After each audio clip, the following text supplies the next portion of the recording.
Nëse shqiptarët do të iniciojnë dhe do të kenë vullnetin për të votuar të gjithë, sa mendon se shkon numri? Përgjigjen e kësaj pyetje duhet ta vëri vetëm vesh çdo shqiptar. Në rast se shqiptarët dalin si komunitet dhe krijojnë një lobë të tyre për vota, atëherë shqiptarët bëhen votë të rëndësishme. Do t'jap një shembull për këtë. Në Staten Island, kur u zgjodh kongresmeni i Staten Islandit Michael Green, fitoi me 1% votat në zonën elektorale të Kongresit në Staten Island. Ai fitoi me 1%. Në këto vota ai ka bërë një llogari. Ka bërë një llogari të tillë. Këtë llogari po e marr për si shembull për të gjithë vendet ku janë shqiptarë dhe me ta lidh me pyetjen tuaj. E bëri një llogari të tillë dhe diferencën e bën votat e shqiptarëve aty ku fitoi ai.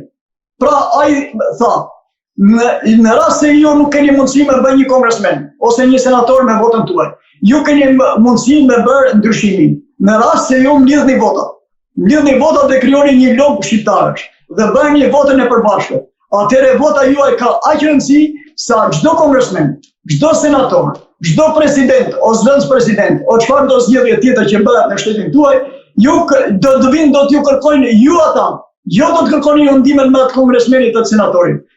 Kongresmeni, senatori ose grupet e tjera që bëjnë fushatat e tyre do të vinë dhe do të interesohen dhe do të trokasin këndera juaj. Këtë e provova unë, tha Michael Green. Michael Green fitoi me 1%. Ishte 1% pra, ajo votë e shqiptarëve, atyre 5.000 shqiptarëve që votuan në Staten Island dhe të gjitha votat shkuan për Michael Green, i dhan fitoren që bëri dhe diferencën. Pra, nga 51 me 49 ishte 1% vota shqiptarëve.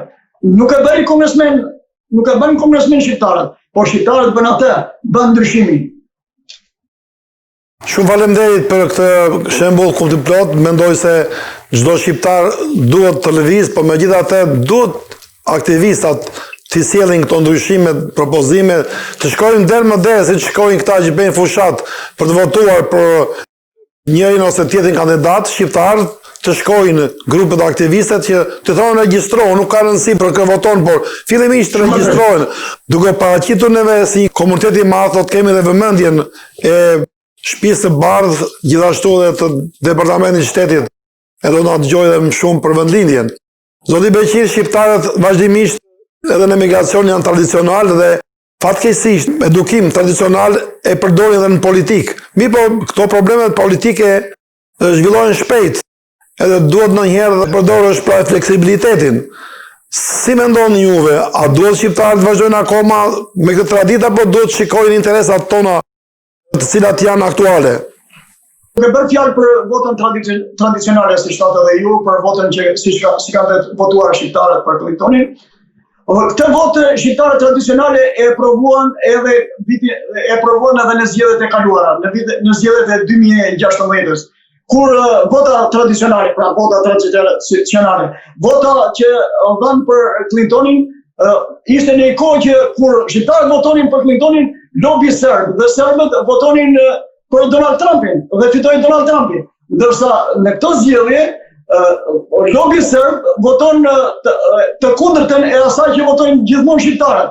Në rast se shqiptarët votojnë për Donald Trumpin, lobi serb voton për Joseph Biden. Pra, domethënë këtu prishet raporti ndërmjet të votës tradicionale. Vota tradicionale këtu duhet të shihet në këndvështrimin e asaj e të mirës që i sjell çështjes komunitare për sa i përket çështjes shqiptare. Dhe në këtë vlerësim, kjo vota tradicionale këtu humbet, zvoglohet shumë dhe arrin në atë që kthehet në të kundërtën e asaj. Ne votën tradicionale e bazojmë gjithmonë në votën e kundërshtarëve tanë. Kundërshtari tanë e jonë në votën tradicionale është serbi. Lobi serb, janë lobi grek ose lobet e tjera që bëjnë gjithmonë fushatat e tyre në kundër atyre kandidatëve të cilët votojnë shqiptarët. Ku flas për çështje komunitare, për arsye se ka edhe lob grek ose lob serb që votojnë edhe Donald Trumpin. Por kur vjen tek komunitetet, gjithmonë vota këtu tradicionale ka të bëjë me këtë. Ka të bëjë me kë votojnë shqiptarët, do të votojnë ana tjetër kund. Me kë votojnë serbët, do të votojnë shqiptarët. Pra, kjo këtu ka të bëjë me atë që shqiptarët janë pro votës republikane. pro votës atyre ose demokratëve të cilët i kanë dhënë çështjes shqiptare prej kohësh.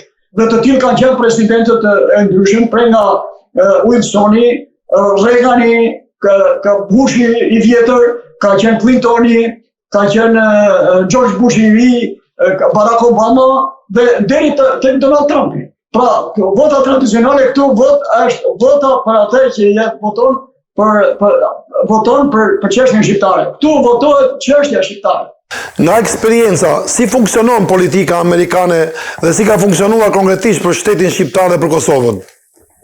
Përgjigjja e kësaj pyetje lidhet edhe me bisedimet që po zhvillohen aktualisht.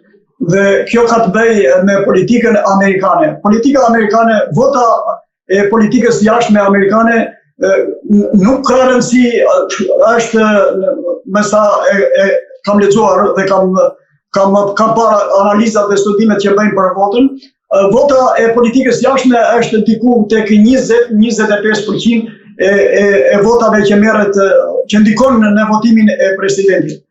Pra edhe këtu një rëndësi, po nuk është pak, 20-25% nuk është pak, është një votë e madhe, dhe këtu i kushtojnë shumë rëndësi. Dhe kjo vjen edhe tek rëndësia e kësaj vote. Vota e tanishme që vjen kësaj radhe, vjen edhe përpara politikës amerikane në dy pikat më të rëndësishme dhe më të forta që ka pa Shtetet e Bashkuara të Amerikës së Madhe. Për herë të parë politika e Kosovës ose çështja e Kosovës është vendosur në krye të politikës amerikane në këto votime. Është hera e parë që mbas 2008-s, kur Kosova fitoi pavarësinë dhe Shtetet e Bashkuara të Amerikës të dhanë kontributin e tyre për njohjen e pavarësisë së saj, janë tani pjesë e votimeve në Shtetet e Bashkuara të Amerikës, ka hyrë në agjendën e politikës amerikane edhe Kosova, pra lidhja e tyre, siç janë marrëveshja që do të arrihet, nëse arrihet, marrëveshja ndërmjet serbë dhe Kosovës, e cila është një marrëveshje e gjatë kjo që ka filluar ka 9 vjet, por presidenca e Shteteve të Bashkuara të Amerikës, qoftë kjo e presidentit Donald Trump, qoftë ajo që do të vi në rast se fiton Joseph Biden, i kanë kushtuar një rëndësi të madhe dhe kanë futur në politikë, në agjendën e politikës së shtëpisë së bardhë. Dhe shtëpia e bardhë në politikën e saj, plus politikave të tjera që ka në politikën ndërkombëtare, siç ishte arritja e marrëveshjes ndërmjet Emirateve Arabe dhe Izraelit, ka vendosur pikën e dytë të politikës së saj në marrjen e votës me komunitetet, ka vendosur ose në marrjen e votës së saj në Shtetet e Bashkuara të Amerikës, në votën në politikës ndërkombëtare amerikane, edhe Kosovën. Dhe kjo ka rëndësi në votimet e shqiptarëve.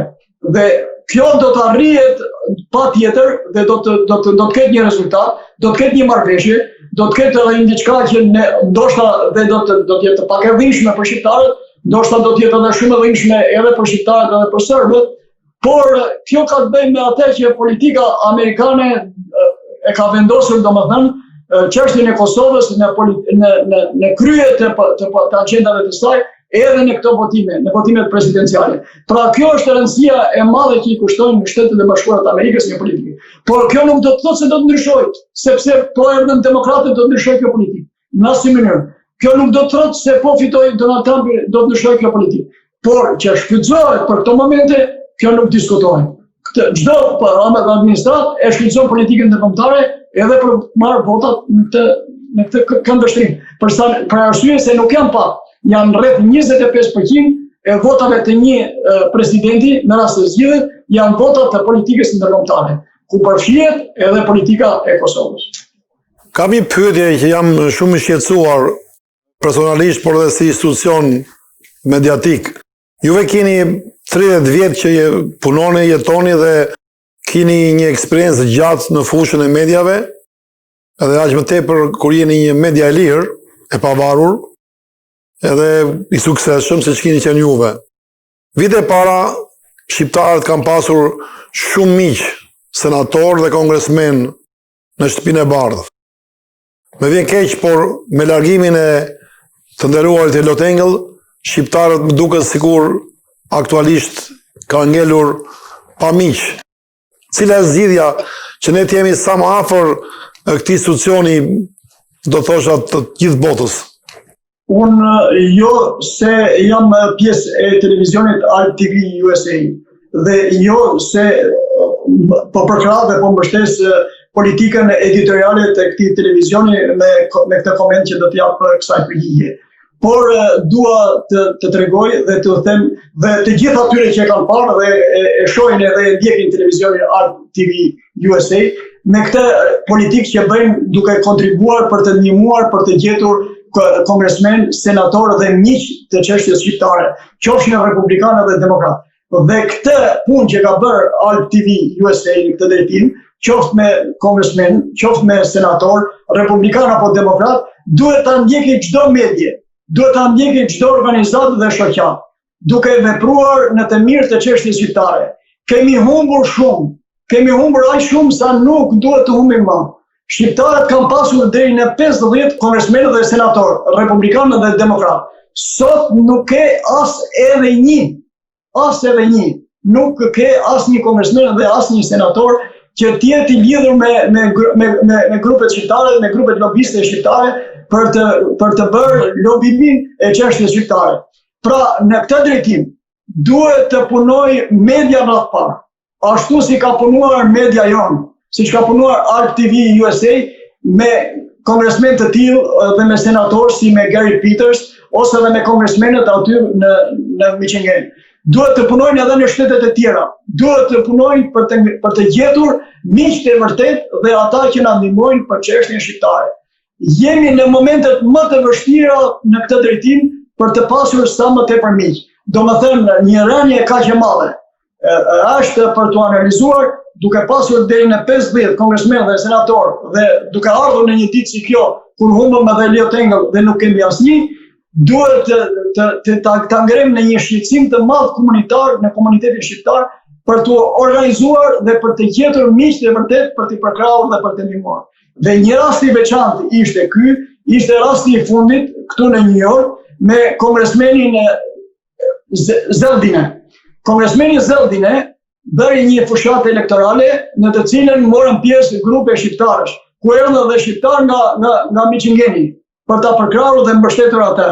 U bashkuan të gjitha grupet shqiptare, antarë të batalionit Atlantiku, Vatra, antarë të tjerë të shoqatave dhe organizatave të tjera këtu komunitet, u bën së bashku për ta ndihmuar dhe për të mbështetur dhe për të gjetur një mik dhe për të pasur një zë në kongres për çështjen shqiptare. Siç dihet, Zeldine është kongresmeni që ka ngritur çështjen e vëllezërve Bytyçi, së bashku me kongresmenin Leo Tengel. Ata kanë nxorën edhe deklaratën për zgjedhjen për zbulimin e vrasjeve të tre vëllezërve Bytyçi. Pra, ky është një rast dhe një shembull që duhet marrë për të gjithë shqiptarët kudo që janë, për të gjithë ata që na shohin dhe e ndjekin televizionin Alt TV USA. Kudo që jeni, në Michigan, në Chicago, në Florida, në Texas, në New York, në Washington apo në New Jersey dhe kudo që jeni, punoni me çdo kongresmen dhe senator, mbështesni fushatat e tyre, përkrahni ata dhe gjeni miqtë e vërtet për t'i përkrahur dhe për t'i ndihmuar. Kjo është thirrja ime dhe mendoj dhe jam i sigurt që është edhe thirrja e televizionit Alt TV USA, që të gjithë të bëhemi së bashku për të ndihmuar miqtë e vërtet në Kongres dhe Senat, për të gjetur miqtë e vërtet dhe për të arritur përsëri aty ku kemi qenë. Të kemi një grup të madh të kongresistëve dhe senatorëve që ndihmojnë çështjen shqiptare. Faleminderit, unë nuk po e bëj thirrje se ju e bëhet shumë bukur. Zoti Beqir, ju e pak më parë thatë se keni bërë disa herë votime. Po këtë radhë, për këtë do votoshi? Megjithëse është sekret ajo, është konfidenciale, po mendoj se nëse thuhet. Këtu për këtë do t'jap një përgjigje, po është pak humor me këtë përgjigje, se unë them bëni si them unë dhe mos bëni si bëj unë. Se gjithmonë e kam përdorur këtë. Se gjithmonë u bën thirrje shqiptarëve që siç ishte rasti flas për Hillary Clintonin në zgjedhjen me Donald Trumpin. Gjithmonë ajo propaganda ose gjithë puna ime ishte për Hillary Clintonin votonin. Ndërsa unë votoj për republikanët. Unë tërë jetën time kam votuar për republikanët. Prej kur kam ardhur në Amerikë. Edhe deri sot kjo ka të bëjë me votën time tradicionale, me votën time familjare dhe preardhjen time, e cila është konservatore, është djathtë dhe është republikane. Një vot kjo që i kanë mbetur besnik asaj dhe do t'i mbesnik besnik jo vetëm mua, por dhe familjes time deri në fund. Unë votën time gjithmonë, pavarësisht se çfarë komenti bëra dhe analize që bëra për votën, atë e kam për të gjithë. Prandaj unë them që vota ime është për republikanët, është për të djathtën dhe është konservatore gjithmonë, e imja dhe e familjes time. Por nuk them këtë me qenë se votoj unë dhe kështu të votojnë shqiptarët. Shqiptarët të votojnë çështjen e tyre, të votojnë çështjen shqiptare dhe të votojnë të mirat dhe të ardhurat e tyre me votën e tyre që jo vjen nëpërmjet asaj vote që kanë hedhur atë ditë në kutinë e votimit me trenën tonë. Shikues të nderuar, e falenderoj dhe ne mentuaj zotin Beqir dhe miru pafshim në emisionin e radhës.